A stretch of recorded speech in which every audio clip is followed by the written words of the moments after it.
for the contract type as well. And again, the p-value is less than 5%, which means that there was a significant effect of the contract type as well. Inflation rate had a very minor effect on the cost of the project. Okay, so you can see the correlation is 0.19. So anything which is, so this is very low, so you don't have to go in the details for that. But anything which is less than 0.6 is considered a very weak correlation. Okay, in some cases, some authors or some researchers have also argued, okay, 40% or more or 0.4 or more is also considered acceptable. It shows some correlation, but 0.19 is obviously it's a very, very weak correlation. So there we can say there is no correlation between inflation rate and the cost. Then power generation capacity, obviously it has a high correlation. GDP of the country, again you can see moderate correlation. As I said, some researchers have argued that anything more than 0.4 can be also considered to show some relation between the variables. So this is, you can say, the GDP and the construction GDP have like a moderate effect on the cost of the project, or vice versa. Now you can see we have inserted some graphs and charts to show the effect of the variables, which to show the in-depth effect of the variables, which had a significant effect in the tests, the parametric tests. So you can see here for project ownership, okay, we had public and we had independent power, power companies, and we have semi-autonomous. So the lowest cost was for IPPs, which are basically private companies, and it makes sense because private companies usually will not invest in the projects which are high cost, which also means high risk as well. Okay, so basically these projects are high risk or high cost projects are taken over by public and semi-autonomous bodies. And then we come to the plant type.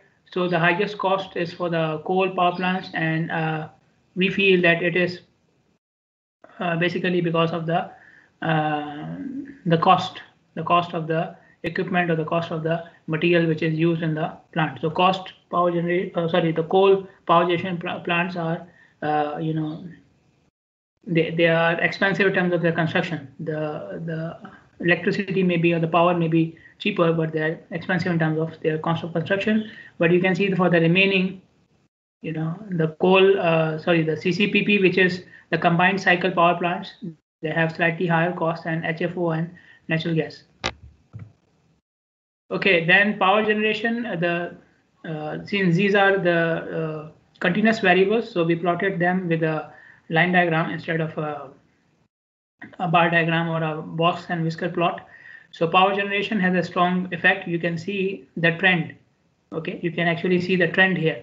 But in terms of construction cost, the construction GDP, is varying a lot. But you can at least see that it is on both sides of the line. It is equally distributed on both sides of the line. Okay, so this is what a moderate correlation looks like. Okay, it may not be following the exact pattern, but at least the variation is equally distributed on both sides of your variables. Okay, then when we make the regression model, which you can see here. Okay, so X is the cost of the project. Then we have the intercept. Then we have the P, which is the project type. Okay, so project type, we found that CCPP projects and other projects. So the other projects were in very low numbers. Okay, so we merged them together. I already told you we only had data from 58 projects. Okay, so for the remaining projects, we did not have much data. So we merged them into a single category because that was not enough for building any statistical model. So the power per project, what we mean is either it is CCPP. Okay, so if it is CCPP, then P will be 1. Okay, and if it is not, then P will be 0. Okay, so for coal and HFO and what are the projects we had, P will be 0. Then M means the power plant capacity, power generation capacity in terms of megawatts, and G represents the construction GDP in billion US dollars. Okay, so you can see all these parameters have a positive correlation or the positive effect on the cost. Okay, the the R squared for the cost was very high, 0.86, and the F statistic for the model, which shows you how much variation is captured by the model in comparison to the actual value. So that was also 71. Okay, so the you can say the model was able to capture most of the variation in the data. Okay, now you can see that power plant projects have higher cost. Why? Because for power plant projects, the equipment, the CCCP projects have higher have a positive effect. Why? Because the equipment required for installing or for constructing a CCCP projects is much advanced, okay, and requires more advanced techniques as compared to other power plant types which are having single source of power. Okay, so if I go back, you can see coal, HFO, natural gas. These are all powers generated from single sources, while CCPP has power generated from multiple sources. So the equipment required is more advanced and more expensive as well. Okay, heavier equipment required. Same thing for the capacity of the project as well, power generation capacity. So that's why it has a positive effect. And the construction GDP. Now this is something interesting. The construction GDP has a positive effect, and this is where we need to consider something about the regression model, any statistical model, that it may not be giving you direct cause and effect relationship. So we cannot say that construction GDP is increasing the cost. It may be the other way around. It may be the other way around. But in any case, like I said at the start, construction GDP or inflation rate or economic parameters have other models which are more readily available, and they have more data available to predict them. So even if we forget that GDP does not have a cause and effect relationship on cost, but still it's a useful parameter to be kept in the model. Okay, so I will come towards the end of my presentation. So we found that these are the parameters which have a significant effect. Okay, and GDP and construction GDP had a moderate correlation with the cost, and I said it can be for the other way around as well. Maybe the cost of the power plant projects has the effect on the GDPs. One more thing, which is you can see that construction GDP had a higher correlation construction GDP had a lower correlation than total GDP, but still it was in the model, and total GDP was not in the model. So this gives you the need for not relying on just a statistical parametric analysis, but to develop a model, because model can take care of the correlation between the variables, and it can give you a complete picture, okay, or more simplified picture, more convenient way of predicting the cost. So that's why we had to build correlation, the regression model. Lastly, I just put the results here, but you can see the complete calculation in the paper.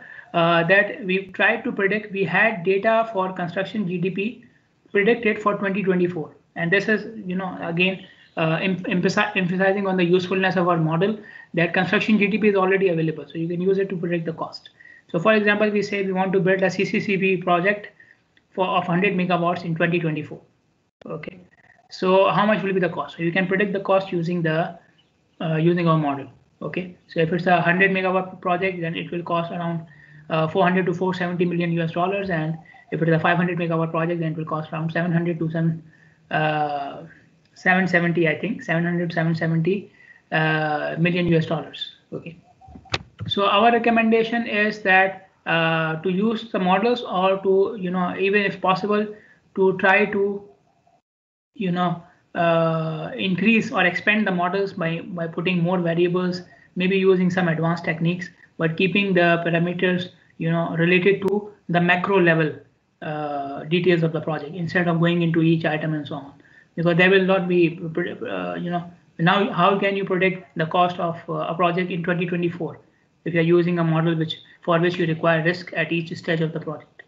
And the regression model can be used for developing different scenarios, like we have already tried here with different power plant capacities. You can also try the same thing with different type of projects as well, like different types of power plants as well.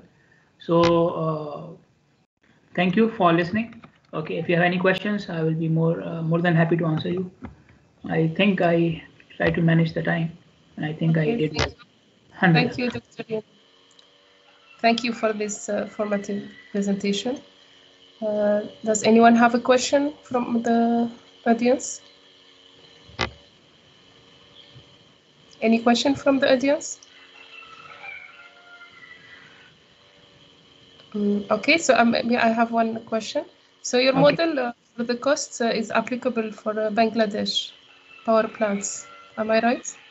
Bangladesh power plants, yeah, because we did not have any other data. But as I said in the recommendations, maybe, yeah, it's a good point. Actually, before you asked this question, this point didn't come into my mind.